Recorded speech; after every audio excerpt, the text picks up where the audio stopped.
Okay, so you probably saw the title of this video, and after about 11 years, I finally switched from an Android phone to an iPhone. This is an S22 Ultra from Samsung, and then this is the iPhone 16 Pro Max. Now, there are two main reasons why I switched from this to this. The reason number one, it's a more practical one, and the second reason, it's a more of a tech enthusiast kind of reason, I guess.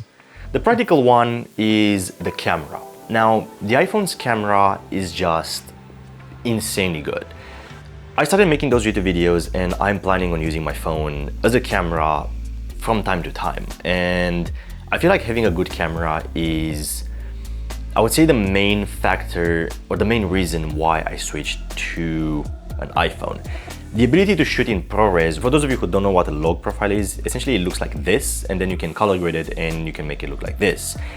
Now, the reason why you are shooting in a log profile, it gives you so much flexibility when it comes to how you edit your video in terms of the coloring and how it looks. Also, it has more details in the black areas, in the shadows, as well as the highlights or the very bright areas. So that's the main practical reason why I switched to an iPhone. Now, the second reason is pretty much the tech enthusiast in me, I guess. You see, both Apple iOS as well as Android on the Android devices side remain the same from year to year.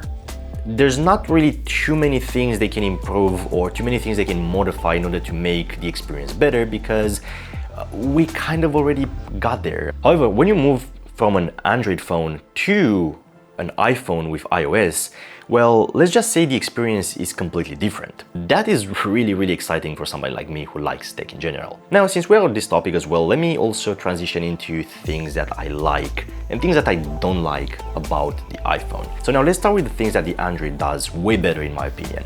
So the first reason is the back button, which is, in my opinion, it's so annoying that Apple doesn't really have that.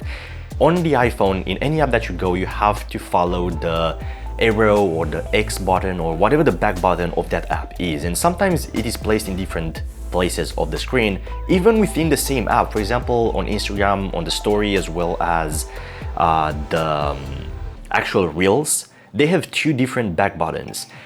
With Android, you literally just swipe from one side of the screen, and then that's a general back button that works in absolutely any app possible. It's so annoying when you have to go into a different app and search around the screen for the back button. And some of you might have gotten used to that if you're using an iPhone for a long time, but as an Android user, that is really annoying. Now, the second reason that I don't like is the keyboard. It is just so bad. I mean, with Android, you have the comma, you have the period, you have the numbers, everything is on screen, and it's so much easier to have a great typing experience. I understand that Apple wants to have this keyboard look amazing and beautiful, and it is, but it's a keyboard. You're not gonna see it on the screen unless you are using it to type something and then you hide it away. So functionality takes priority, in my opinion, when it comes to the keyboard, and this one is such a bad one. Now, the third reason is not a specific reason, but a combination of smaller things, such as the notifications. With the Android, you see all the notifications in the top bar. With Apple, if you're in an app, you don't even know if you have any notifications without dropping the thing from the top to the bottom. Now, another thing is, once you have that drop-down menu, you cannot just swipe up. You have to swipe from all the way from the bottom to make it go away. You cannot swipe anywhere on the screen, like on the Android, for example. And also, it's the same thing when you try to pull up that menu. You cannot just swipe at any part of the screen, because Apple has two menus apparently, one in the left side and one in the right side. So if you want to pull up any sort of menu, you have to choose which one do you want. You see, I feel like here Android has such a better user experience overall than Apple when it comes to those kind of small things. Even the settings button, the Android has a small settings on top of it, so anytime you need to give an app, let's say, an approval or something like that, you can just go into the settings without having to go onto your main screen essentially and then choose to go in the settings app. It's just so much easier and so much faster. Now, none of those are deal breakers to me, but they add up over time. Now, there are also a lot of things that are way better on the iPhone compared to the Android. For example, the camera app. That is just so much better and it feels more polished. On the Android side, it feels so stuttery and janky in a way, The colors of the cameras are different. I mean, this has more to do with Samsung rather than anything else, but just when you transition from one camera to another, it just feels not natural. And I know this is also the same with other Android phones. On the Apple side, it's just so smooth. Everything works. Now, another thing that I like about the iPhone and iOS in general, I would say, is the fact that everything seems to be made for the iPhone. With Android phones, there's so many of them, and each company has their own individual skins, like Samsung, for example, or even Google.